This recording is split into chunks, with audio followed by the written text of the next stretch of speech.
امریکہ اسرائیل کشیدگی کی صبح سے ہی دنیا نیوز آپ کو اپڈیٹ کر رہا ہے۔ امریکہ اور اسرائیل کی ایران سے جنگ، مشرق وسطی میں شعلے بلند، تہران، اصفہان، قم، کرج، کرمانشاہ، لورستان، شیراز اور تبریز میں دھماکے۔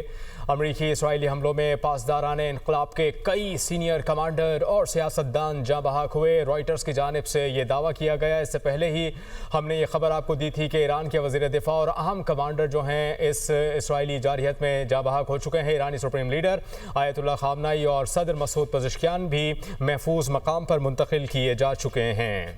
جی ہاں ناظرین، دنیا نیوز اپنے ناظرین کو صبح سے ہی صورتحال کے بارے میں لمحہ بلمحہ آگاہ کر رہا ہے۔ امریکہ اور اسرائیل کی ایران سے جنگ، مشرق وسطی میں شعلے بلند دکھائی دے رہے ہیں۔ اس کے ساتھ ساتھ رائٹرز نے دعویٰ کیا ایرانی سپریم لیڈر آیت اللہ خامنئی اور صدر مسعود پزشکیان محفوظ مقام پر منتقل ہوئے۔ ایرانی جنوبی کاؤنٹی مناب میں لڑکیوں کے اسکول پر اسرائیل کی جانب سے بمباری کی گئی، جاں بحق طالبات کی تعداد 64 ہو گئی ہے۔